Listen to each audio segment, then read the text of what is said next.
I used to believe that wedding days belonged in a category separate from the rest of life. Sacred, untouchable. You spend months imagining the flowers, the gown, the vows, the laughter echoing off vaulted ceilings. Nothing ordinary, nothing ugly is supposed to pierce that bubble, but life has a way of ignoring our categories.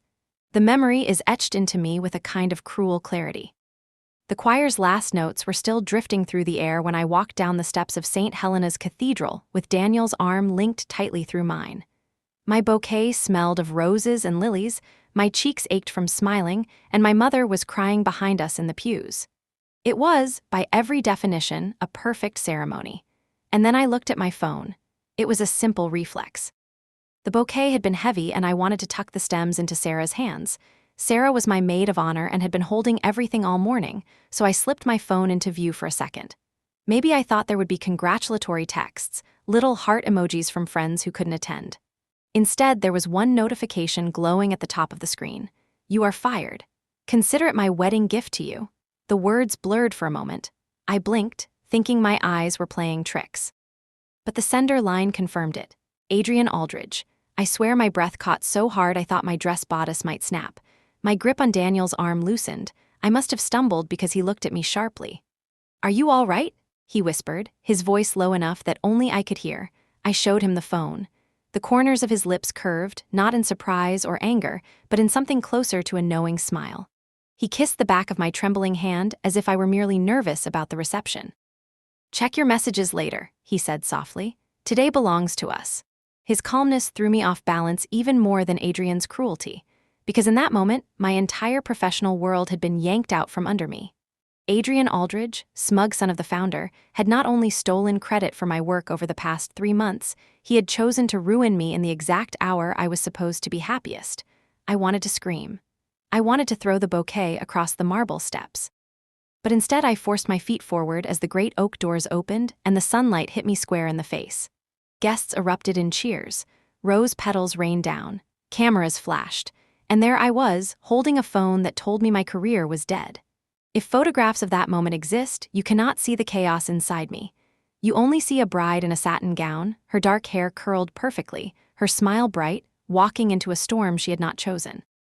The next 2 hours passed in a blur of polite greetings, endless toasts, and clinking glasses.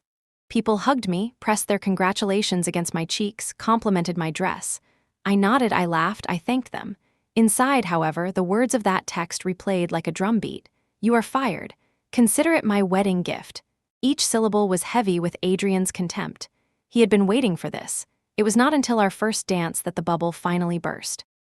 I had just settled into Daniel's arms, the lights dimmed to a soft golden hue, the music slow and sweet when Sarah came rushing across the floor.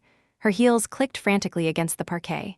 Ileana, she hissed, your phone won't stop buzzing. You have over 60 missed calls. 60. My stomach dropped. I hurried to the side of the room and took the phone from her clutch. She hadn't been exaggerating. Dozens of missed calls lined the screen. Most were from the office. A handful from colleagues I trusted, but at least 15 were from one number I knew by heart. Gregory Aldridge, the founder, Adrian's father, my boss. That was when the room tilted, not physically, but in the way perception tilts when the world refuses to align. Adrian's text was no longer just a petty cruelty. Something else was happening, something larger. I did not answer. My thumb hovered over the voicemail icon, but Daniel appeared behind me, placing a steadying hand on my shoulder. His eyes told me not to. Not tonight, he whispered. Not yet. I slipped the phone back into Sarah's clutch and let him lead me again to the dance floor. My body moved with his, slow circles beneath twinkling lights, though my mind was miles away, inside a glass skyscraper where my system, my projects, my career were apparently unraveling without me. By the time the cake was cut, by the time champagne sparkled in every flute and my friends were kicking off their shoes to dance barefoot, I had more than 100 missed calls. Each vibration against the clutch on Sarah's chair rattled my composure a little more. I excused myself finally, slipping away to the bridal suite where silence wrapped around me like a heavy blanket.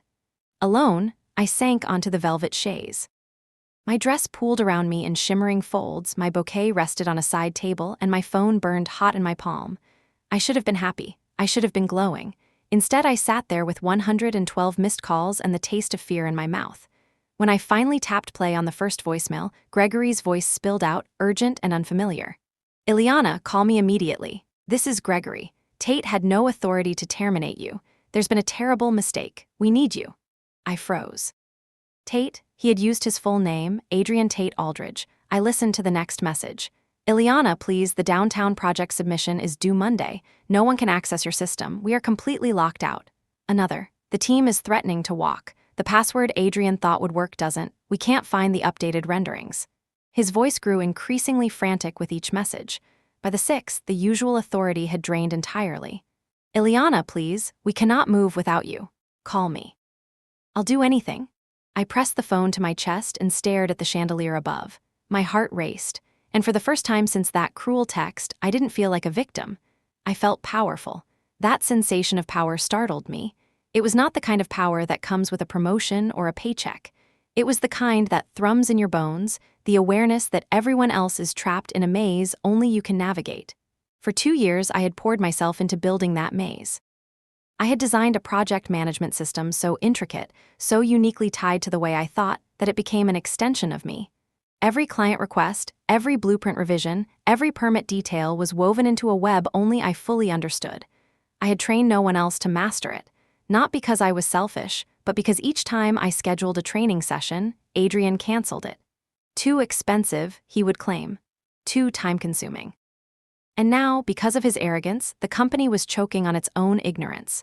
I listened to Gregory's last voicemail again, the desperation in his tone almost unbelievable. This was the same man who once walked boardrooms with the confidence of a king.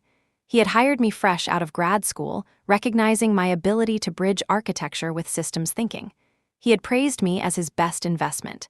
Yet tonight, he was practically begging. I should have felt vindicated. Instead, I felt a dangerous mix of exhilaration and unease. Daniel found me in that state, still clutching the phone, eyes wide. He closed the door softly behind him and sat beside me on the chaise, careful not to wrinkle my dress. His steady presence calmed me, though I could see the question in his eyes. "Adrian," I whispered. "He cut corners on the system, blocked my trainings, and now no one can even submit plans without me." Daniel hesitated. Then he leaned closer. "There's more you need to know." The way he said it chilled me. He explained that during his work at the city's permit office, he had noticed irregularities in Aldridge submissions. Files that should have included critical safety features were missing them. Specifications had been altered, materials downgraded. At first, he assumed it was clerical error. But as the pattern grew, he recognized the signature of intentional manipulation. "Adrian's fingerprints are all over it," Daniel said quietly. "He has been resubmitting designs after the engineers sign off. He is cutting safety measures to save money." My blood turned cold. "That isn't just unethical," I said. "That could kill people." He nodded grimly. "I have been documenting everything. I was going to report it next week." I looked at my husband, the man who hours ago had slipped a ring onto my finger with vows of forever, and understood why he had seemed so calm. He had seen this coming. He had known Adrian's cruelty was not just personal, but systemic. "This isn't a setback," Daniel said gently. "It is an opportunity. You are free of the liability now, and they are helpless without you." His words settled deep into me. He was right. For 2 years I had carried Aldridge & Co. on my shoulders, convinced I owed them loyalty because Gregory had believed in me. I had endured Adrian's smirks, his constant dismissal of my work, his theft of my ideas. I had silenced my anger to keep the projects afloat. But now, without lifting a finger, I had more leverage than I ever imagined. "What should we do?" I asked. Daniel's smile was calm, almost mischievous. "Nothing, not today. Today we dance. Tomorrow we fly to Greece for our honeymoon. And when we return," he kissed my forehead, "we reshape the entire landscape." I stared at him, caught between disbelief and awe. How had I married a man who carried steel beneath such quiet words? That night I returned to the reception with a strange fire in my veins. I danced like someone untouchable. I laughed with friends, toasted with champagne, spun in circles until my gown fanned out around me like a cloud.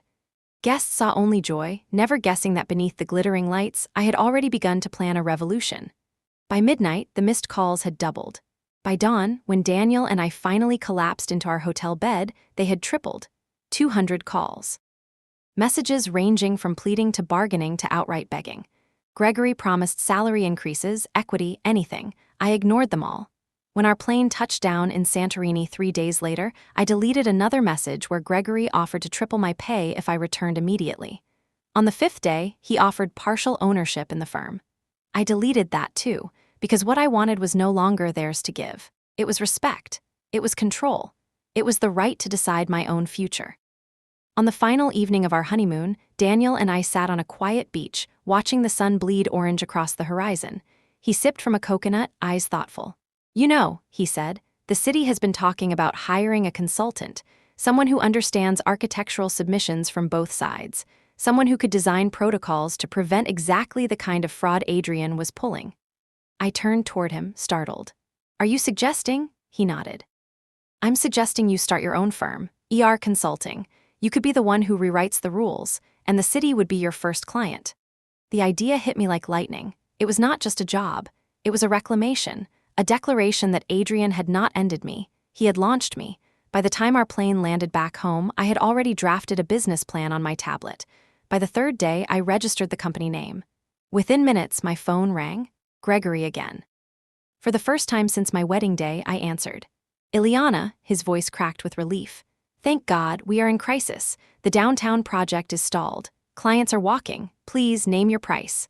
I held the phone steady, my tone calm. "I'm sorry to hear that, Gregory, but I am no longer available for employment. I have started my own consulting firm." There was a sharp intake of breath on the other end. "We will hire your firm then. Whatever you are charging, we will pay it." I let the silence stretch, savoring the moment. "My first client is the city planning department," I said finally. "I am designing new verification protocols for building submissions." The silence deepened, then broke with something close to despair. He understood. If I was working with the city, I would uncover every dangerous alteration Adrian had made. "Ileana, please," Gregory begged. "Tate made a terrible mistake. He was jealous of your competence. Let me fix this." But some things could not be fixed. Some bridges once burned stayed ash. I ended the call and placed the phone face down on the table beside my half-empty glass of wine. Daniel reached for my hand. His palm was warm, solid. "Does it feel wrong to enjoy this?" I asked softly. "No," he said. "It feels like justice." I leaned into him, eyes on the horizon where the last sliver of sun disappeared beneath the water. My wedding day had begun with betrayal. My honeymoon had ended with power.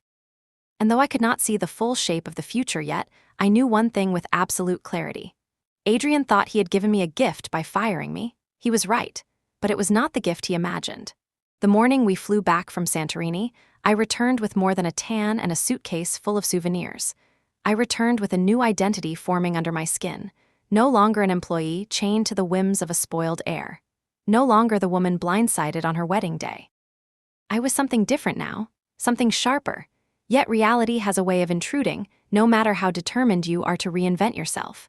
The voicemails never stopped. I deleted dozens in the airport lounge before boarding our flight home. Gregory's voice grew hoarser with every message, as though the strain of begging had worn down his vocal cords. Colleagues I once trusted left messages too, their tones caught between desperation and apology. Even suppliers I barely knew reached out, pleading for clarity on delayed projects. It was like watching a dam crack from afar, knowing the flood would come whether or not you lifted a finger. By the time Daniel and I arrived back in the city, headlines were already circling the local news. Aldridge & Co., once a name that inspired awe in the architecture world, was suddenly associated with words like stalled, delayed, over budget. Anonymous insiders claimed the firm was on the brink of collapse. Daniel flipped through the channels in our hotel suite while I unpacked.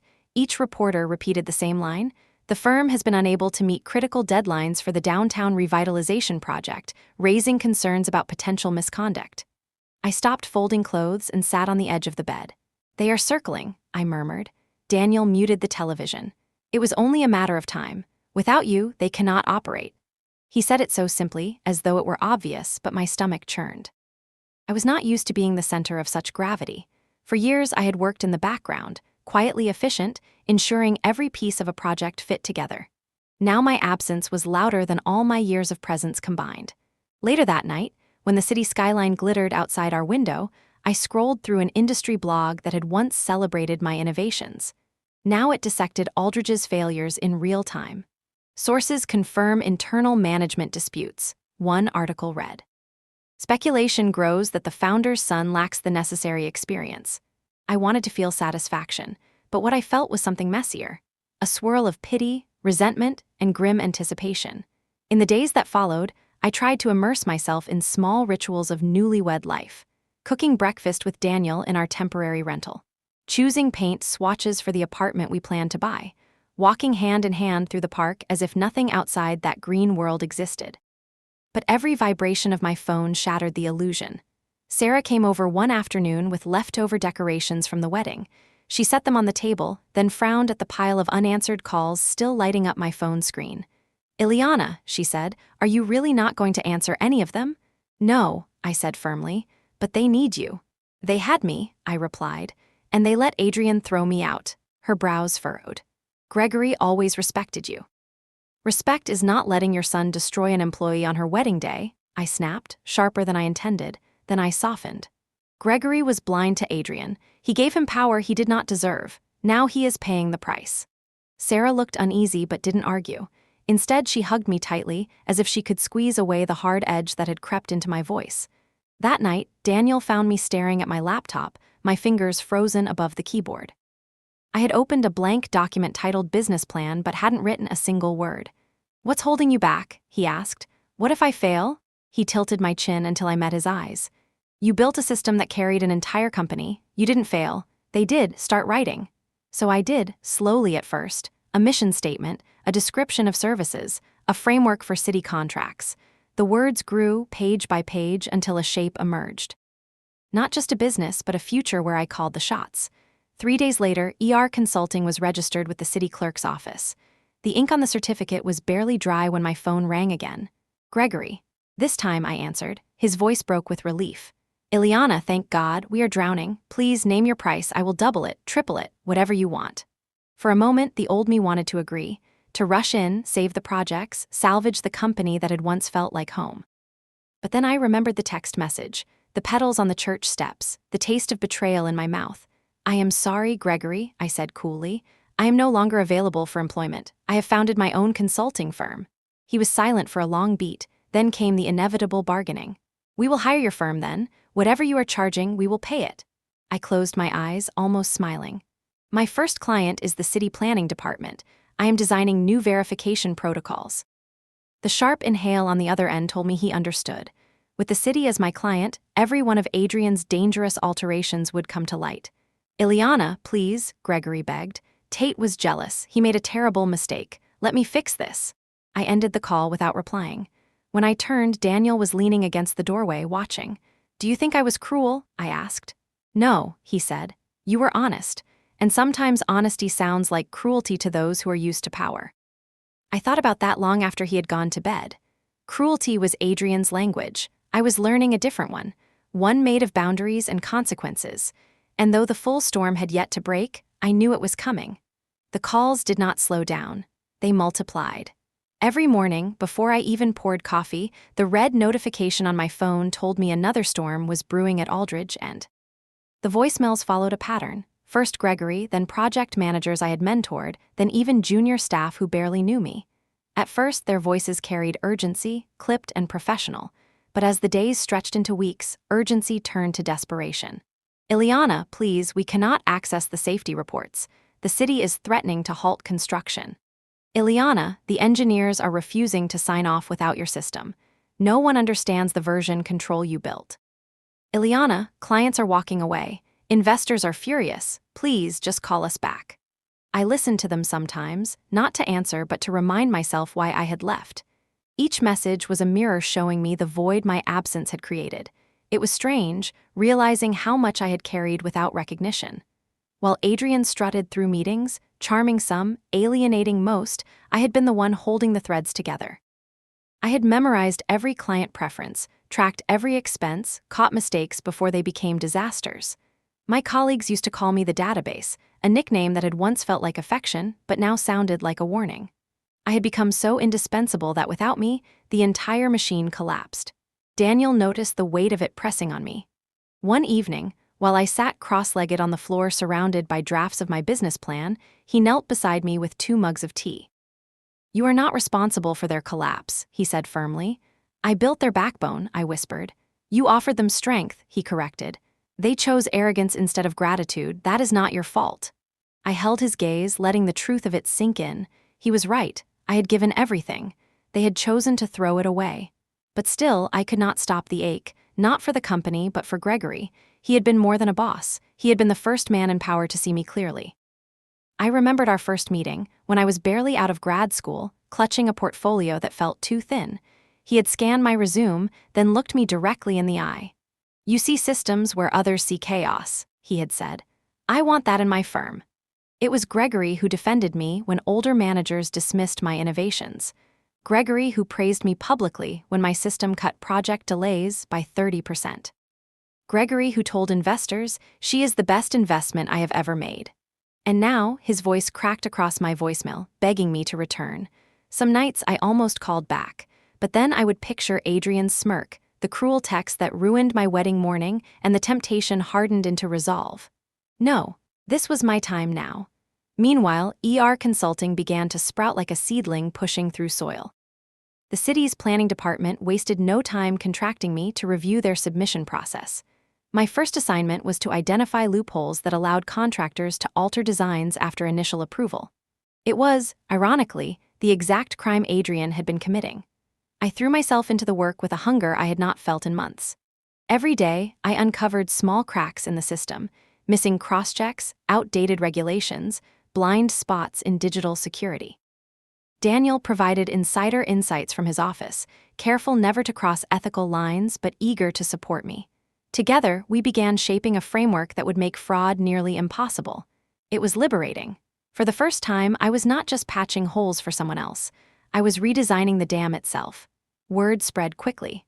Within weeks, neighboring municipalities reached out, curious about my services. Colleagues who once treated me as a background fixture sent tentative emails asking if I was hiring. The tide was turning, slowly but unmistakably. One afternoon, as I finalized a draft for the city council, another voicemail arrived from Gregory. His tone was no longer urgent. It was defeated. "Ileana, I don't know how to reach you anymore. I don't even know if you are listening. The firm is bleeding. Adrian is under review for misconduct. I made mistakes, too many to count. I should have protected you. Please, if you can find it in your heart." His voice broke and the message ended. I closed my laptop and sat in silence. It was strange the way compassion and vindication could coexist. Part of me ached for him, for the mentor who had once believed in me. But another part, the sharper part, remembered that belief had limits. Limits that cracked the moment his son wanted my throne. Daniel returned home late that night to find me staring out the window at the skyline. "Another call?" he asked. "Yes, and nothing," I said. "I am done saving them." He came up behind me, wrapping his arms around my waist, resting his chin on my shoulder. The warmth of his breath steadied me. "You are not their safety net anymore," he murmured. "You are building something greater. Do not look back." I nodded, watching the city lights blink like tiny stars below us. He was right. Still, I could not shake the sense that this was only the beginning. The collapse of Aldridge & Co. was not a clean ending. It was the opening act of a storm that would pull me back into their orbit whether I liked it or not. And deep inside, though I did not admit it yet, a part of me wanted to face that storm head-on. I used to think power belonged to the ones who owned the buildings, the bank accounts, the glossy offices that stretched toward the sky. But after my wedding day, after that single text message from Adrian, I learned power often hides in subtler places. Sometimes, power belongs to the person who understands the one thing no one else can. That Thursday morning started like any other. I woke early, brewed coffee in the little kitchen of our temporary apartment, and spread documents across the dining table. Daniel had already left for the permit office, leaving a note tucked under my mug. "You don't need them. Remember that." I smiled at his handwriting, steady and confident, then turned my attention back to my own work.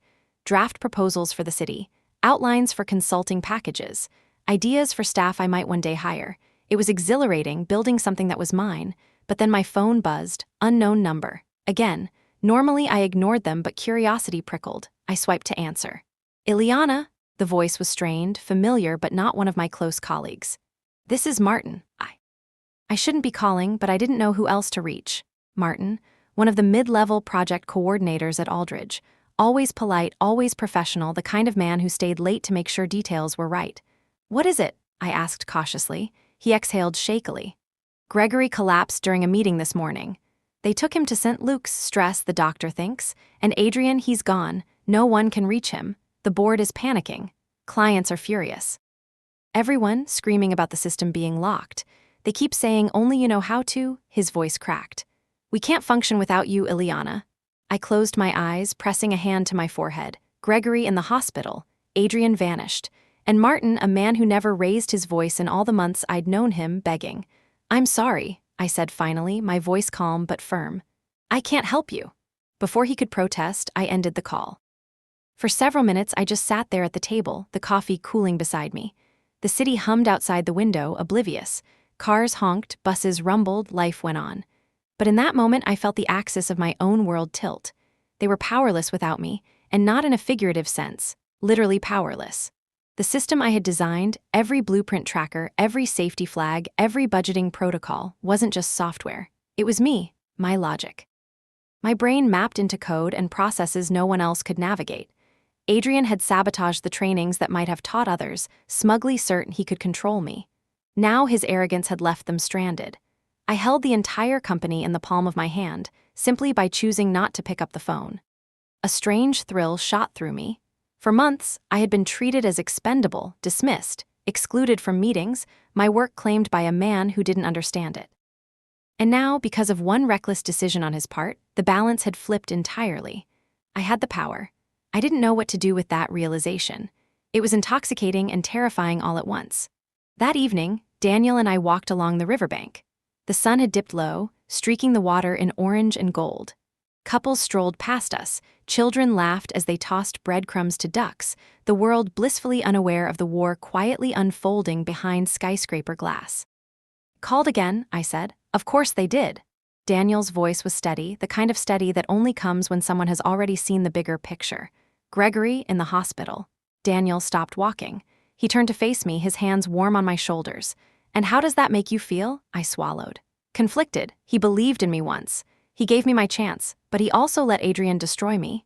Two truths, side by side, cutting into me like twin blades. Daniel squeezed gently. You can care about Gregory as a man and still refuse to save the company that betrayed you. Those feelings don't cancel each other out. I nodded, though the ache in my chest didn't ease. That night, lying in bed, I couldn't sleep. The phone buzzed again on the nightstand, another unfamiliar number. I ignored it until curiosity won. The notification wasn't a voicemail this time. It was an email. Subject, confidential. The sender's address was scrambled, blocked, impossible to trace. I hesitated, then opened it. The message was short. Check the downtown project files. Adrian changed more than materials. Look at the foundations. Attached was a single PDF. I clicked it open and felt my blood run cold. The blueprint had been altered in ways so reckless it took my breath away. The foundations, load-bearing walls, reinforcement bars, critical supports had been redrawn, thinned, cheapened, entire sections compromised. Not mistakes, not oversights. Deliberate sabotage. I stared until the lines blurred. If those changes had gone unnoticed, if construction had continued, the buildings would have been death traps. Dozens, maybe hundreds, of lives at risk. A shiver ran through me. Adrian hadn't just stolen credit or undermined me. He had played God with people's safety. He had gambled with lives to save money. And someone inside the company wanted me to know. I closed the laptop slowly, heart hammering. Whoever sent that file was still on the inside, watching, desperate enough to risk exposure by leaking to me. But why me? Did they hope I'd blow the whistle? Did they want me to take revenge on their behalf? I lay awake long after Daniel fell asleep beside me, the anonymous email glowing in my thoughts. This was bigger than I realized. Much bigger. And though I couldn't see the full web yet, one thing was clear. I didn't just hold the key to saving Aldridge and Co. anymore. I held the evidence that could destroy them completely. And that choice, whether to protect or annihilate, would shape everything that followed. I told myself I would never go back to Crescent cleaned up in someone else's apology. I had rehearsed 1,000 speeches for the moment when the company would come crawling. I had imagined the words I would say, the price I would demand, the dignity I would keep. But when the call came from Martin asking me to come to the office to retrieve a personal notebook I had left behind, I felt more than a flicker of curiosity. Only if no one is watching, I joked, though we both knew I did not mean it. The lobby of Aldridge & Co. felt like walking into a museum that had been abruptly abandoned. The receptionist who greeted me wore a tired smile. There were temporary posters taped to the walls announcing emergency leadership meetings and a terse press release about delays. I kept my head down. The boardroom smelled faintly of disinfectant and stale coffee. Someone had left a half-full cup by the edge of the table. Martin met me near my old desk. He looked smaller than I remembered, like the stress of the last week had shaved weight off his shoulders. "They asked me to fetch this," he said, holding up the little leather notebook I had used for design notes and sketches. "I thought you might want it." I took it without hesitation. The leather was warm from sitting in a drawer. I flipped through pages I had filled with messy handwriting and margin sketches. It felt like reclaiming an old piece of myself. There was a comfort in the familiar curl of my own script. "Gregory is stable," Martin said, "but the board is falling apart. Investors are calling. And there is pressure from the city. They want answers and they want them now." I nodded. "I know." He hesitated, then leaned closer, voice barely above a whisper. "There is someone here who thinks you should know. They are leaving things for you, little files, notes. They are terrified to speak on record. They told me to tell you to check the access logs." Access logs. That phrase stuck with me. A technical detail that would never have meant much to someone who did not live in version history and user accounts. For me, it was a map of intention. It showed who went where and when. It could expose manipulation. I walked to the server room with Martin trailing a few paces behind, and for the first time in a long time, I felt the familiar rush of adrenaline that comes from following a trail. The IT manager keyed me through the doors with a look that was half apology, half exhaustion. Screens blinked with lines of code and timestamps. He pulled up logs and pointed to a series of entries. "This is weird," he said. "There are remote edits made to the downtown project files at odd hours. Some of the changes were committed under Adrian's login, but the IP addresses show they originated from a location that does not belong to any of our offices." Adrian's login. My skin tightened. Someone had used his credentials, or worse, had forced them. The edits lined up exactly with the alterations I had seen in the anonymous PDF. The foundation sections, the thinner reinforcement bars, the missing safety notes. The edits had dates stamped in the middle of the night. "Is it possible someone externally is tampering?" I asked. The IT manager shrugged. "It is possible. The logs show 2 outside IP addresses. One resolves back to a shell company that we have traced to a competitor, but it gets murky past that point. Whoever is behind it is careful." My pulse hammered. A competitor. The thought felt like a punch. For months I had imagined Aldridge's problems as internal, the kind of human failures that come from arrogance and nepotism. But if edits were being funneled through external addresses, if someone outside the firm had a reason to sabotage the downtown project by altering foundations, then the stakes escalated. "Who else knows?" I asked. "For now, only me and Martin," the IT manager said, "and the person who slipped us the files." I left the server room with a list of questions and the heavy realization that the world I thought I understood had deeper currents than I expected. On the way out, Martin handed me a small envelope. "This was left for you," he said. "No note, just this." Inside was a single printed sheet with a line of text in a handwriting I recognized immediately. It read, "You deserve better. Meet me at the cafe on Thayer and 3rd at noon. Come alone." I did not need to be told twice. The handwriting belonged to Raina, my former assistant who had stayed at Aldridge when I left. Raina had been a steady presence in the office, the only person who had always greeted me with a look that suggested she knew more than she said. I had liked her, trusted her in small ways, but we were not close in the way people who share secrets are close. At noon, I walked into the cafe, the bell chiming behind me, and there she was at a corner table, tapping her fingers on the ceramic cup, looking deliberately casual even though her hands shook slightly. "Ileana," she said, standing quickly. She hugged me in a brief, professional way. She had lost weight since the last time I had seen her, and there were new lines at the corners of her eyes. "You were the one who sent the file," I said without preamble. I kept my voice low. I needed to know if my guess was right. She flinched. "I had to," she whispered. "I could not sit by and watch them risk people's lives. I tried telling Martin, but he was scared. I tried to go to Gregory, but he trusts his son. I thought if I could get the files to you, maybe you would do something." "Why not go to the city or the state?" I asked. "Why leak to me?" Raina's gaze dropped. "Because I knew you would act, and because I did not trust the channels. Someone at the firm has influence over certain reviewers in the city. If I had used official channels, the documents might have vanished or been buried."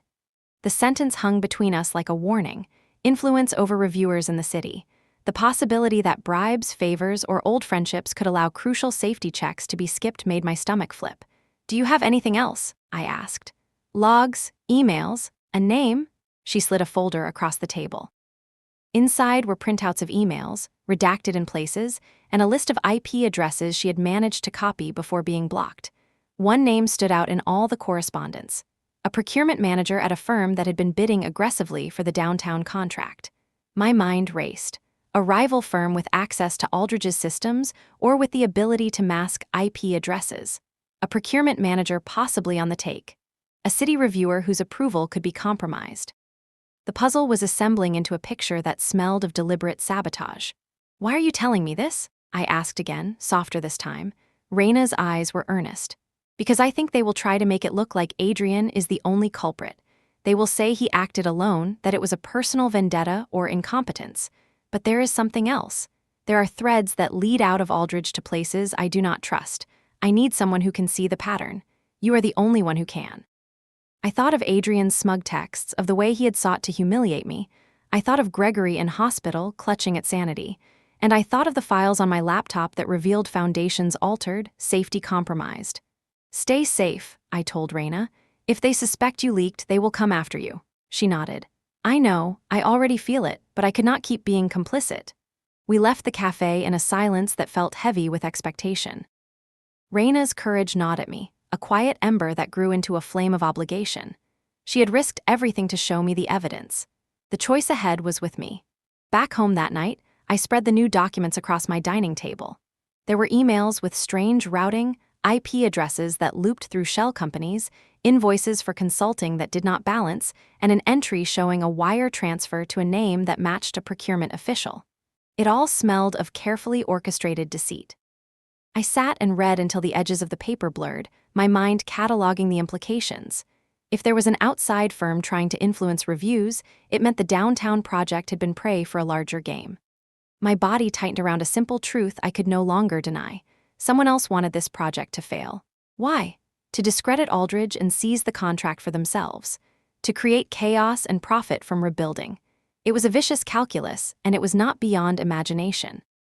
I called Daniel. He answered on the second ring, his voice a comforting anchor in the storm. "I met Raina today," I said. "She sent the files." There was a pause. "And I think someone outside Aldridge is involved. There are IP addresses that trace back to a competitor. There are invoices and transfers that look questionable. This is not just Adrian." The line went quiet for a beat. "That fits with some of the irregularities I've seen," he said finally. "There are patterns in approvals that look like expedited reviews for certain firms. I thought it was sloppy. Maybe it was deliberate." We talked late into the night, cross-checking notes, sketching timelines, mapping possible connections. For the first time since that text on my wedding day, the feeling of power I had felt before became infused with purpose. This was no longer merely about me or about revenge. It was about preventing people from being harmed, about exposing a corruption that could reach deep into the city's infrastructure. I slept badly, my dreams populated with blueprints and shadowy figures bypassing safety lines. When morning came, there was a string of media updates that told me Aldridge's problems were escalating. News anchors speculated about internal sabotage and systemic failures. On the business forums, shareholders fretted. Aldridge's stock took a nosedive. Then, in the middle of the day, my phone vibrated with a text from an unknown number. I opened it with a small jolt. The message was short: "Stop digging or people get hurt." For a dizzying moment, fear squeezed my chest. A thin ribbon of cold fear laced through every thought. Someone had noticed. Someone was watching me, or perhaps they knew someone in the firm had talked to me. Either way, the warning was clear. I called Raina immediately. She answered on the first ring. "They told me to stop," she said before I spoke. "They came to my desk yesterday, subtle at first. They asked me to be careful and hinted about losing a job. I told them I could not keep quiet. Then they warned me again this morning. I am scared, Ileana." Her voice trembled. "I will not let them intimidate you," I said, my voice steadier than I felt. "We will document everything. We will go to the city if we must, but we will be careful." Raina sobbed once, a soft sound that made my heart clutch. "I do not want to get fired. I do not want to get hurt. You have to protect me." "I will," I promised. The word felt heavy with responsibility. I spent the rest of the afternoon assembling copies, encrypting files, and creating backups. I wrote a secure message to a city official I trusted, one whose reputation for integrity was rock solid. The message was measured, exposing the pattern without yet naming names. I wanted to be sure I had allies before I pulled the thread further. That night, as Daniel and I ate takeout in the living room, the television in the background reported another twist. A rival firm had filed a public statement denying any involvement but praising their own commitment to safety. The press lapped at the scent of scandal and came back hungry. I felt the pull of two possibilities. The first was the easy path, the one where I handed everything over to the city, let them sift through documents, and waited for justice to happen if it could. The second was darker and riskier. I could manipulate the leverage I had earned since the wedding, use it to shape outcomes, to protect the city by ensuring those who had cheated paid a price, but also to secure for myself the platform from which I could rewrite how things were done. I closed my eyes and saw the church steps again, the moment my life bifurcated. I saw the petals, Adrian's smug text, the glint of Daniel's ring. There was no turning back to the person I had been. Whatever I chose now would define the path forward. The plot had deepened beyond what I had anticipated. I had power. I had allies in unexpected places, and I had stirred something that could not be silenced easily. As I lay in bed that night, my mind drifted to a single, simple thought. The truth had teeth, and it would bite those who had thought they could gnaw at the city with impunity. But it would also bite whoever tried to cover it up. And someone was already trying to make sure that would never happen. The week after Raina's warning text, I stopped sleeping through the night. At first I thought it was the pressure of new clients or the constant flood of voicemails from Aldridge. But as the hours stretched, I realized it was something deeper. I had been thrust into a role I never asked for. Protector, whistleblower, a woman holding a blade of truth in a city that often preferred lies. Consulting grew faster than I had expected. Word of mouth spread quickly in circles that mattered. Municipal officials introduced me as the woman who could fix broken systems. Contractors whispered my name in meetings. Even a few journalists sent emails requesting comments. I dodged most of them, wary of being pulled into headlines too soon, but I couldn't deny the thrill of recognition. For years I had been invisible, now I was unavoidable. Daniel noticed the change in me. Over breakfast one morning, he watched me skim through a stack of proposals while spooning yogurt absent-mindedly. "You look different," he said. "Different how?" "Not lighter, sharper." He studied me with eyes that saw more than I wished. "You carry yourself like someone who knows she is being watched." I set the papers down, because I am being watched. The memory of that anonymous threat still pulsed in the back of my mind. "Stop digging or people get hurt." It was not the kind of warning you ignored. I had doubled my precautions. Encrypted backups, secure storage, passwords that changed every 48 hours. Still, paranoia had a way of whispering in empty hallways, of turning every shadow into a suspect. By midweek, the city called me in for a closed-door session. The council chamber smelled faintly of polish and tension. A handful of officials sat across from me, their folders neatly stacked, their pens poised. "Ms. Ross," the chairman began, "we understand you have uncovered irregularities in the downtown project files." I nodded. "Yes, serious ones." "Are you prepared to testify formally?" The question caught me. Testify, a word that sounded final, irreversible, public. "Not yet," I said carefully. "I am still verifying the chain of evidence. But I can tell you this, the blueprints have been altered in ways that compromise structural safety. Someone used Adrian Aldridge's login, but the edits traced to external networks. This is not the work of one careless heir. This is deliberate." Murmurs rippled across the table. One councilwoman leaned forward. "Do you have proof of collusion inside city offices?" "Not yet," I admitted. "But I have reason to believe reviews were expedited for firms connected to these changes. If I can cross-check signatures, we may have a line." The chairman tapped his pen. "Bring us something concrete, Ms. Ross. If you do, we will move." On my way out, one of the junior aides slipped me a note. "Be careful who you trust inside these walls." The words stayed with me like a stone in my shoe.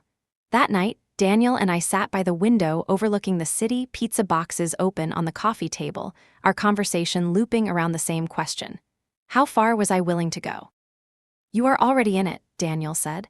"The moment you opened that email, you stepped onto a path you cannot leave." I could hand it all over and walk away. He shook his head. "No, if you walk away, they bury it. They silence Raina, they paint Adrian as the only villain, and the city keeps bleeding. You know too much to pretend ignorance now." He was right. Knowledge is a trap. Once you hold it, you can't unsee it, can't unknow it. and if you ignore it, the guilt haunts you. 2 days later, ER Consulting signed its second contract, this time with a regional oversight board investigating mismanagement of construction funds. The news broke quietly in industry circles, but it was enough to catch the eye of people who did not want me rising. The first sign came in the form of a headline: "Independent consultant threatens stability of established firms." The article painted me as reckless, ambitious, untested. Anonymous sources, clearly planted, questioned my loyalty and hinted at personal grudges against Aldridge. My stomach churned as I read, but Daniel only smirked. "They are scared," he said. "If they weren't, they wouldn't waste ink on you." Still, I could not shake the chill. Every smear and print carried echoes of Adrian's old tactics: undermine, belittle, dismiss. The difference was that now the stakes were larger. This wasn't just an office rivalry. This was public. That night, my phone rang again. A blocked number. Against my better judgment, I answered. "Ileana Ross," a voice rasped. "Male, cold. You are digging too deep, walk away." "Who is this?" "You don't want to know, keep pushing and you will regret it." The line went dead. I sat frozen, the dial tone humming in my ear. Later, as I told Daniel, his jaw tightened. "They are escalating, which means you are close."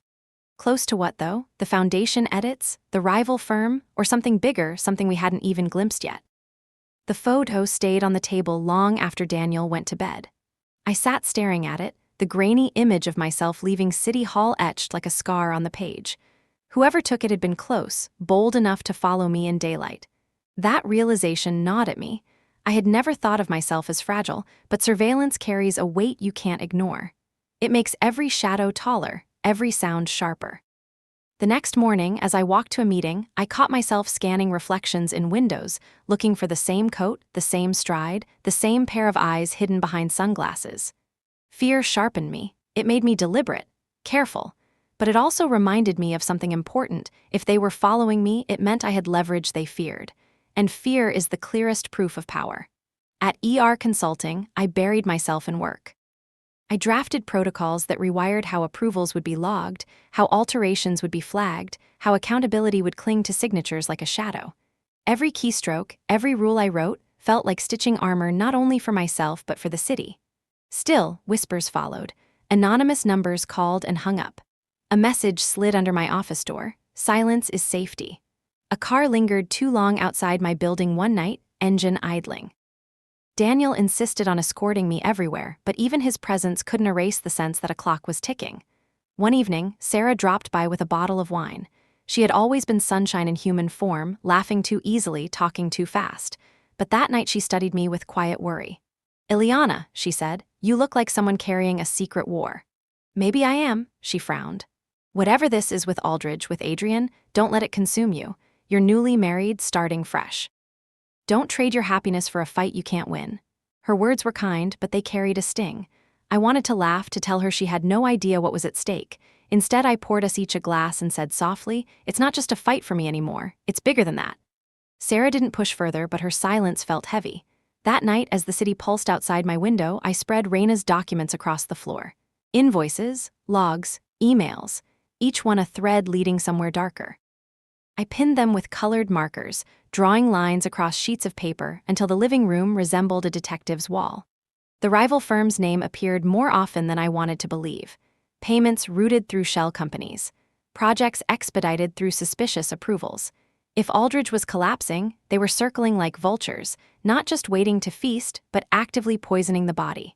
And yet, I couldn't shake the sense that someone higher up was pulling the strings. The rival firm was ambitious, yes, but they weren't brilliant enough to weave a scheme this intricate alone. There had to be another hand, someone with reach into both corporate and civic halls. The more I stared, the more the patterns whispered a single truth: this wasn't just corruption, it was orchestration. At 2 a.m, my phone buzzed with a message from a blocked number. "Stop digging, or the next picture won't just be of you." I froze, my breath caught. My first thought wasn't of myself, it was of Raina, of Sarah, of Daniel. Anger surged, hot and unrelenting. I clenched the phone until my knuckles whitened. For weeks, I had let fear crawl across my skin, but threats against the people I loved crossed a line. I opened my laptop and created a new folder. Its name was simple: The Report. Inside it, I began compiling everything: blueprints, altered logs, IP traces, payment trails, Raina's evidence, even photographs of suspicious cars near my building. not just as files but as a narrative. Each piece connected, each thread woven into a story no one could ignore. The work consumed me. Hours bled into days. Daniel found me hunched over the keyboard one morning, eyes rimmed red, fingers trembling from typing. "You can't burn yourself out," he said gently. "I can't stop now," I whispered. "They think threats will silence me. They don't realize it only makes me louder." He touched my cheek, his eyes steady. "Then be loud, but be smart. Finish the report, protect it, and when the time comes, release it like a storm." I nodded because deep inside I knew he was right. By the end of that week, the report had grown to over 200 pages. It was more than evidence. It was a map of rot, a mirror to a system that had pretended to be whole while quietly decaying. But as I read it back, a darker thought settled in my chest. Once I released it, there would be no going back. I would no longer be just Ileana Ross, the fired employee, the wronged bride. I would be the woman who brought giants to their knees. And giants never fall quietly. By the time October arrived, the air had changed. The city smelled of wet leaves and metal, of something both dying and being born. That was how I felt too, like a version of me had died on those church steps, and another, sharper self had taken her place. The report had become my companion. It grew heavier each day, demanding more space on my desk, more space in my mind. It wasn't just a collection of evidence anymore. It was a mirror, reflecting what power looked like when you stripped away the polished surfaces. I fed it constantly. Notes scribbled on receipts when thoughts struck me in a cab. Screenshots of suspicious approvals Daniel flagged after hours at the permit office. Whispers from Raina, hurried messages that she deleted seconds after sending. I printed copies, layered them on the living room floor, pinned them with colored markers. My apartment looked less like a home and more like a war room, but with growth came shadows. The threats, once vague, had turned sharp. A voice on the phone that rasped warnings. A photo slipped under my door. Sarah's terrified tears after strangers asked her about me. These weren't accidents. They were deliberate signals. "We see you and we can reach you." The night Sarah called, her voice shook so hard I could barely understand her. "They knew my name, Ileana," she whispered. "They knew where I work, who I sit with at lunch. They asked me about your schedule, about Daniel. They said they were old friends of yours, but their eyes, they weren't friendly. They were measuring me." I felt a chill crawl down my spine. "What did you tell them?" "Nothing. I pretended I barely knew you. But Ileana," her breath hitched, "I don't feel safe anymore." Guilt wrapped around me like chains. "I'll protect you," I said quickly. "How, against men like that?" Her question hung between us, unanswerable. "Maybe you should stop," she whispered finally. "Please just stop before it's too late." Her words lingered in my ears long after we hung up, but stopping wasn't an option. Not when each new file revealed a deeper truth. Not when silence meant letting them win. That night, Daniel found me crouched on the floor, papers spread like broken glass. He leaned against the doorframe, arms folded, watching me quietly. "You're mapping it like a war," he said. "Because it is one," I replied without looking up. I circled names with a red marker: Aldridge, rival firm, City Hall. Between them, I drew arrows labeled money, influence, sabotage. To anyone else it looked like madness, but to me it was a map of intention. "They're not just careless," I muttered. "They're coordinated." Daniel crouched beside me, his warmth grounding me in the chaos. "Do you think Gregory knows?" I shook my head. "If he did, he wouldn't be begging me to come back. He's blind, or someone is keeping him blind." Pity tugged at me when I thought of Gregory in his hospital bed. He had once championed me, trusted me, but that trust had limits. He had still let Adrian destroy me. Now he was paying the price for his blindness. 2 days later, another message from Raina arrived, this one rushed and sloppy. A chain of emails between Adrian and someone signed only as the edits are in place. By the time she notices, it'll be too late. My stomach dropped. They meant me. The emails confirmed what I had suspected. They had expected me to notice. My role in this wasn't incidental, it was part of the plan. And one line chilled me most of all. "Our friends at City Hall are covered. Focus on the payout." City Hall. The suspicion I had carried for weeks was now undeniable. People inside the very offices meant to protect citizens had been bought. The rot wasn't limited to Aldridge. It spread into the veins of the city itself. When I showed Daniel, he exhaled slowly. "Then you're not just exposing Aldridge, you're exposing corruption at the core of the government." His words should have terrified me. Instead, they steadied me, because if the rot was that deep, then silence wasn't just cowardice, it was complicity. That evening, as the rain streaked the windows, I received another anonymous text. "Walk away, Ross, you won't like what comes next." I stared at it for a long time, my pulse steadying instead of racing. For weeks, fear had made me cautious. But now it made me bold. I typed back, "I don't walk away." The 3 dots of a reply never appeared. That night, as Daniel slept beside me, I lay awake staring at the ceiling. Something inside me had shifted. Fear no longer pressed me down. It lifted me, sharpened me, made me deliberate. I wasn't just surviving anymore, I was hunting. The morning after I sent that defiant text, the city looked different, or maybe it was me who had changed. The air was crisp, the skyline bright, but I felt the hum of danger in every corner. Fear didn't paralyze me anymore, it sharpened every sense. I went early to the office I rented for consulting. It was small, just 2 rooms above a bookstore, but it gave me space that wasn't tainted by memories of Aldridge. I closed the blinds, spread my papers across the desk, and returned to the report. It was nearly 200 pages now, thick with evidence.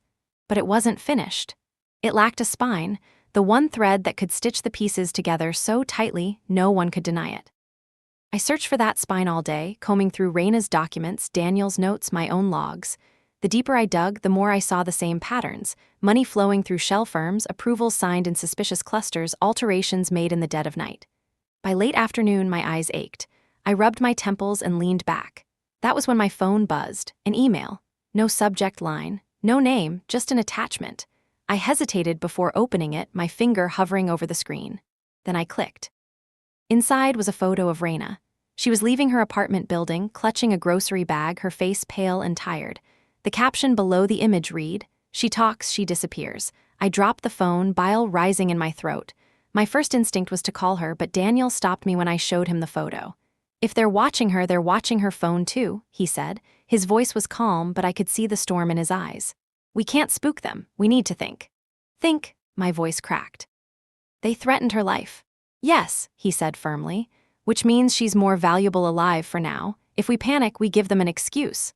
I wanted to scream, to run to her apartment, to put her in my car and drive until the city was a blur. But he was right. We needed strategy, not chaos. That night, I encrypted a copy of the report and sent it to 3 different secure servers. If anything happened to me or to Raina, the truth would still exist. Then I called her from a burner phone Daniel brought home, my voice trembling. "Raina, listen, don't talk to anyone. Don't open your door unless you know them. Lay low until I say otherwise." "Ileana," her voice cracked. "I don't know how much longer I can do this. They're watching me, I can feel it, I can't sleep. Every time I hear footsteps in the hall, I think." She stopped, choking on the words. "You're not alone," I said fiercely. "You hear me, you're not alone. I'm building something that will protect us both." When we hung up, I stared at the city lights outside my window. Each window in each building could have been someone watching, waiting. The city felt alive, not in a comforting way, but in a predatory way, like a creature circling its prey. The following morning, the first article about me hit the press. "Independent consultant or dangerous opportunist?" The piece painted me as bitter, ambitious, reckless. It questioned my credibility, quoted unnamed sources, suggesting I fabricated documents. It was a character assassination dressed as journalism. Sarah called within an hour, furious. "This is garbage, Ileana. Anyone who knows you will see through it." But I knew better. Lies had a way of sticking when repeated enough. My name was no longer just whispered in boardrooms, it was being dragged through headlines. Daniel's reaction was quieter. He slid the newspaper across the table, his expression unreadable. "This means they're scared. Scared enough to ruin me," I muttered. "Or scared enough to overplay their hand," he countered. He was right. Smear campaigns meant desperation. Desperation meant cracks, and cracks meant I was closer than ever to breaking them open. That evening, as the rain hammered the windows, I returned to the report. I added a new section, intimidation tactics. I documented the photo under my door, the threatening calls, the smear articles. I attached Raina's warnings and Sarah's encounter with the strangers who questioned her. If they wanted to silence me, then their threats would become part of the evidence. By midnight, the report had grown teeth. It wasn't just numbers and signatures anymore. It was a living indictment, pulsing with the proof of fear. I sat back, exhausted but wired, and whispered into the silence, "Come for me if you want." I'm not afraid of the dark anymore. For the first time, I meant it. The night I pressed send on the report, the city was quiet in a way that felt wrong. The rain had stopped, leaving streets slick and reflective, as if the whole world were holding its breath. I sat alone in my office, the glow of the screen painting me in pale light, and hovered my finger over the mouse. The document was ready, 287 pages of evidence, cross-referenced, time-stamped, airtight. It was the most dangerous thing I had ever created. I didn't send it to the press. Not yet. Instead, I encrypted copies to 4 separate servers, sent one to the City Council's Oversight Committee, another to a federal contact Daniel trusted, and the last to a law firm known for exposing corporate fraud. When the final progress bar completed, I whispered into the silence, "It's done." But I didn't feel relief. I felt the city shift. The first blowback came within hours. My phone exploded with calls from numbers I didn't recognize. Emails poured in, some congratulatory, others venomous. By dawn, my name was splashed across headlines. Whistleblower drops bombshell report on Aldridge and co-consultant accuses City Hall of corruption. Hero or hypocrite? The woman behind the scandal. I watched the news in stunned silence as commentators dissected my life like vultures picking apart a carcass. Some praised me as brave, fearless, necessary. Others painted me as bitter, vindictive, and opportunist out for fame. Sarah called, her voice trembling. "They showed your wedding photos on TV, Ileana. They dragged Daniel's name, your parents' address, everything. It's not safe anymore." I swallowed hard. I knew this would happen.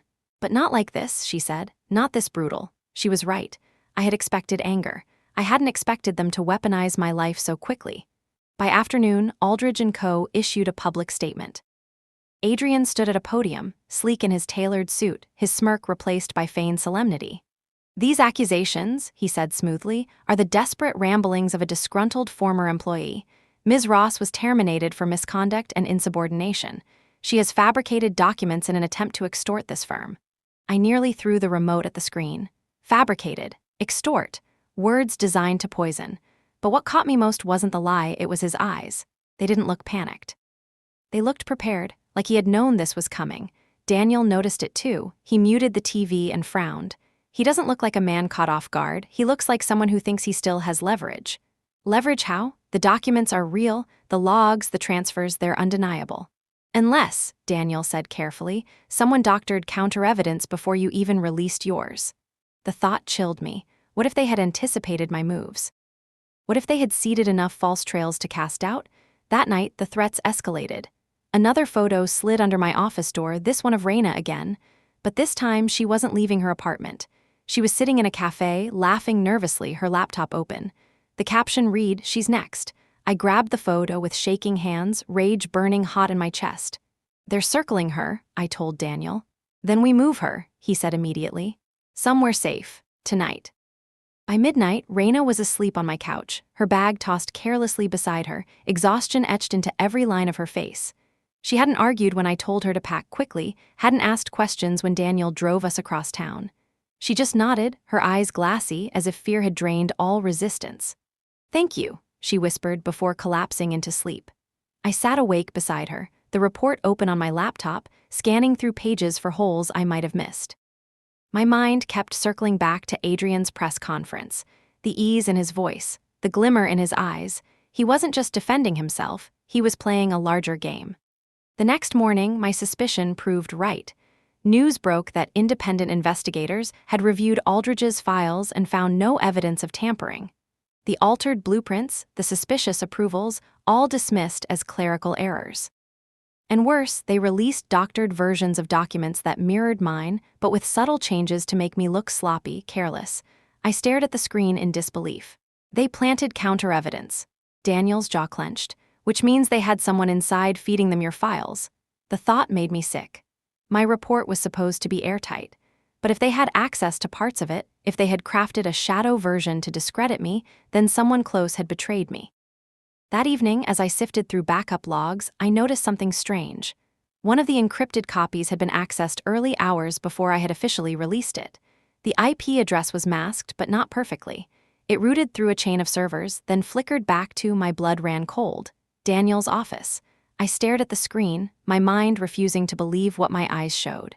Daniel, who had held me steady through every storm. Daniel, who had warned me of the risks. Daniel, whose advice had shaped the report itself. I wanted to dismiss it as coincidence, a forged trail, a manipulation, but the doubt lodged itself deep, unshakable. When I confronted him that night, he didn't deny it right away. He just stood there, his face unreadable, his silence louder than any confession. "Ileana," he said finally, "there are things you don't understand." My heart cracked. Then explain them. But he only looked away. And in that silence, I realized the truth. The storm outside wasn't the only one I had to face. There was a storm inside my own home. I had thought betrayal would feel like fire. But when I stared at Daniel, silence stretching between us like a blade, it felt more like ice. Say something, I whispered. His jaw tightened. It's not what you think. Then tell me what it is. He rubbed a hand across his face, exhaustion carved into every line. I accessed the file, yes, but not to betray you. To protect you, my laugh was bitter. Protect me by leaking my report to the very people trying to destroy me? Ileana, he stepped closer, his voice low. You're not fighting a company anymore, you're fighting a machine. You don't know how deep this goes. I tried to shield you from the blowback. I wanted to believe him. God, I wanted to, but the images on my laptop, timestamps, IP traces screamed otherwise. You lied to me, I said flatly. I kept things from you, he corrected softly. 'Cause if you knew everything, they'd come for you harder than they already are. Who's they? My voice cracked. Adrian, the rival firm, City Hall, or are you part of them too? His silence was answer enough. I turned away, my chest hollow, my mind spinning. Raina stirred on the couch, half asleep, unaware that the ground beneath us was crumbling. I wanted to wake her, to scream, to run, but I couldn't move, because part of me still loved him. The next morning, the world outside gave me no time to grieve. The city exploded with headlines. Federal investigators question integrity of Ross report. Sources suggest whistleblower's husband tied to city permits office. There it was, in black and white, my name tangled with Daniel's, painted as collusion. They had turned my greatest ally into a liability. Raina slammed the paper down on the table. They're coming for you both? Her voice shook, her eyes wide with fear. You have to fight back. But how do you fight when the person you trusted most might already be on the other side? That night, as rain hammered against the windows, I locked myself in the office with the latest files Raina had smuggled out. She looked thinner every day, her nerves shredded, but she refused to stop. Ileana, she whispered, sliding me a flash drive, this one is dangerous. I shouldn't even have it. Inside were board meeting minutes, heavily redacted, but damning nonetheless. References to payouts disguised as consulting fees, mentions of our friends and permits. And one line that made my breath catch, M has secured leverage through Daniel. I read it 3 times, my heart pounding louder with each word. M, the mysterious contact, Adrian's partner, the one orchestrating the sabotage. Whoever M was, they had used Daniel as leverage, whether through blackmail, bribery, or something worse. I confronted him again, the flash drive trembling in my hand. Tell me the truth, I demanded. What do they have on you? He closed his eyes. Ileana, please, what do they have? When he opened his eyes, the weight in them nearly broke me. My past, he whispered. Before I met you, before I worked at the permits office, I signed off on projects I shouldn't have. Small bribes, favors, I thought it was harmless. But they kept records, and now they're using it to control me. The room spun. Daniel, the man who had steadied me, who had whispered strength into my bones, had cracks of his own. Cracks they had pried open until he became their pawn. Why didn't you tell me? My voice trembled. Because I didn't want you to see me like this, because I didn't want to lose you. I sank into a chair, the weight of it crushing. All this time, I had been fighting enemies in boardrooms and council halls, never realizing the war had already entered my home. But as the shock ebbed, something else filled me. Resolve, they think this makes us weak, I said slowly. They think if they taint you, they break me, but they don't understand. Daniel looked at me warily. Understand what? That I don't run from cracks, I build foundations, stronger ones. The next day, I stood before the council again, my voice steady even as cameras flashed like lightning. Yes, I said, loud enough for every microphone. My husband has a past, and yes, he signed approvals he regrets. But what I've exposed isn't about him. It's about a system that feeds on silence and fear. They're using his mistakes to discredit me because they can't erase the truth of these documents. Gasps rippled through the room. The reporters lunged forward, voices overlapping. In that moment, I knew I had changed the game. They had thrown my personal life into the fire, and instead of burning, I had dragged the fire into the light. But later that night, when the apartment was finally quiet, I found another envelope slipped under the door. No photo this time, just a single sheet of paper typed in bold letters. Next time it won't be a warning, and at the bottom a single initial. I stared at it, my fists trembling, my chest tightening with both fear and fury. The battle was no longer about Aldridge, or Adrian, or even Daniel. It was me and M now, and one of us would not survive what was coming. I had always imagined the end would come like a crash. A sudden strike, loud and final. But when the final act of this war began, it came like a whisper. The letter from M sat on my desk for 2 days, a single sheet of paper that felt heavier than any file I had ever held. Next time, it won't be a warning. The threat clung to the walls of my apartment, to the silence between me and Daniel, to the fear in Raina's eyes as she paced the living room. We didn't speak of it aloud, but we all felt it. The clock was ticking. By the 3rd day, the whispers turned into movement. A journalist I trusted called me from a blocked number. "Ileana, listen to me carefully," he said. "There's chatter that a major release is planned, something that will discredit your entire report. Not just Adrian's counter-evidence. Bigger, something tied to you personally." My chest tightened. "What do you mean, tied to me?" "They've dug into your history. They want to paint you as complicit." The phrase I heard was, "She built the weapon and then cried victim." I gripped the phone until my knuckles whitened. "Do you know who's behind it?" The journalist hesitated. "The name floating around isn't Adrian, it's someone else. They call him M." Hearing it from his lips sent a shiver down my spine. That night, I confronted Daniel again. He sat on the edge of the bed, shoulders slumped, guilt weighing him down. "They're going to frame me," I said. His head snapped up. "No, they can't. They can. They have your past. They have Raina under surveillance. They can spin this any way they want." Daniel reached for my hand, his voice breaking. "Then let me take the fall. Let me admit what I did. If they want blood, give them mine." Tears burned my eyes, but I pulled away. That's exactly what they want. A scapegoat. If you confess, they bury everything else. The city never learns the truth. We sat in silence, the weight of inevitability pressing down.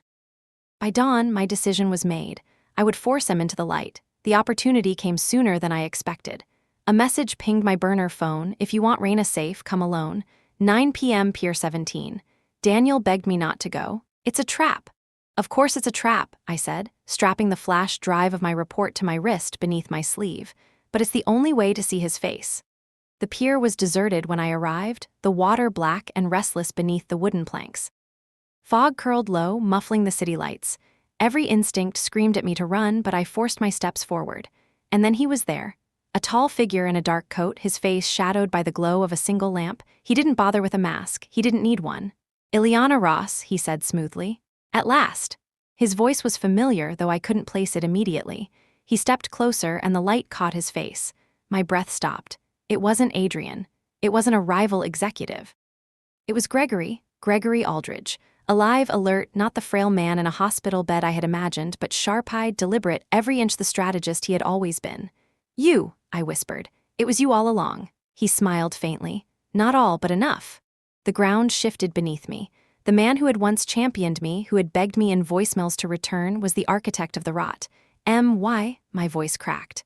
"Why sabotage your own company?" "Because survival isn't about loyalty," he said calmly. "It's about power. Adrian was reckless, yes, but useful. He took the blame while I secured control. The city contracts, the rival firms, the approvals all funneled back to me.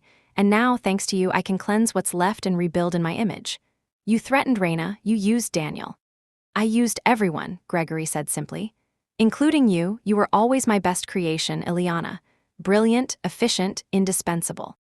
You gave me the blueprint for control. All I did was adapt it." His words hit harder than the threats ever had. I had spent months fighting shadows, only to discover the monster had been my mentor all along. But as he stepped closer, his eyes gleaming with triumph, I felt something inside me harden. "You made one mistake," I said softly. "Oh," he arched an eyebrow. "You underestimated me." I pulled the flash drive from my sleeve and held it up to the light. "This isn't just a report anymore. It's already in the hands of the council, the press, the federal investigators. Everything you confess tonight, it will burn you." For the first time, his mask cracked. Anger flickered across his face. "You think you've won?" he hissed. "They'll never believe you over me. I built this city, I own it." I took a step forward, meeting his glare. "Then watch me take it back." The fog thickened around us, the city's heartbeat pulsing in the distance.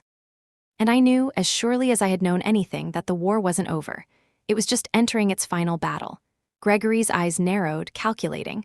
For a man who had built an empire on control, the idea of losing it was intolerable. "You think your little report frightens me?" he sneered. "Evidence is malleable, narratives bend. I'll survive this storm, Ileana, just as I've survived every one before." I felt the flash drive bite into my palm. "You won't survive this one." He smirked, the same way Adrian once had, and in that moment I saw it clearly. Arrogance was their shared inheritance. Before either of us could move, footsteps echoed on the pier. Daniel emerged from the fog, his coat damp, his face pale. "Ileana," he called, his voice cracked with urgency. "Step away from him." Gregory laughed softly. "Ah, the husband, the liability. Tell me, Daniel, have you confessed your sins yet, or is she still clinging to the illusion that you're clean?" Daniel flinched, but his eyes stayed locked on mine. "Whatever I've done, Ileana, it doesn't change what he is. Don't let him twist this." The fog swirled between us, heavy with tension. I realized then that both men wanted something from me, Gregory my silence, Daniel my belief, and yet neither could take from me what I had already decided. "I'm not here to choose between you," I said, my voice steady. "I'm here to end this." Gregory's expression hardened. "And how will you do that?" "By finishing what you started," I replied. I lifted the flash drive higher. "You built a system of control, I rebuilt it as a system of exposure. Everything is backed up, mirrored, ready to detonate across the city the moment I press send." His jaw tightened. For the first time, I saw fear flicker in his eyes. "You wouldn't dare," he whispered. I stepped closer until we stood almost face to face. "You taught me to see systems where others see chaos. That was your mistake.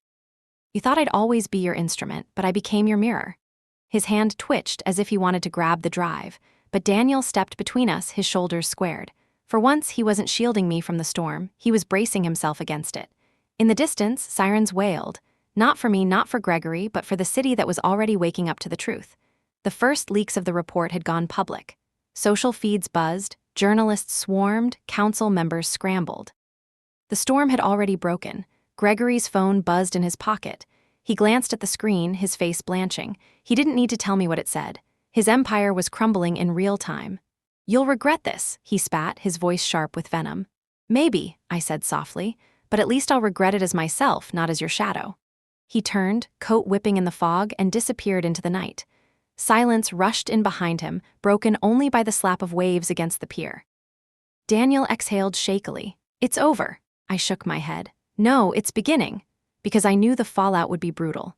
Gregory wouldn't vanish quietly. Adrian, if he survived the scandal, would claw for relevance. City officials caught in the web would scramble to protect themselves, and some would lash out. But for the first time since that cursed text on my wedding day, I wasn't afraid. In the weeks that followed, the city became a battlefield of headlines and hearings. Gregory's empire fractured under the weight of the report. Adrian was indicted on charges of fraud and endangerment. Several council members resigned in disgrace. Raina testified bravely, her voice trembling but clear. Sarah stood beside me at every press conference, her hand a steady anchor. Daniel, for all his cracks, faced his past in public hearings, confessing the bribes and surviving the scrutiny. And me? I became both target and torchbearer. Some hailed me as a savior. Others called me a traitor. But for the first time, I didn't care. Because the truth was finally louder than the lies. On a cold morning in December, as I walked out of City Hall after the final round of testimony, a journalist shouted after me, "Ileana Ross, was it worth it?" I stopped, the winter air biting my skin, and thought of everything: the petals on the church steps, the cruel text that started it all, the sleepless nights, the threats, the betrayals. I thought of Raina's courage, Daniel's cracks, Gregory's smirk fading into fear, and I smiled. "Yes," I said simply, "it was worth it." Because sometimes survival isn't about silence, it's about refusing to be erased. And as I stepped into the swirl of flashing cameras, I knew one truth above all: the woman who walked down those church steps had died that day. But the one who stood here now, stronger, scarred, unbroken, was finally alive.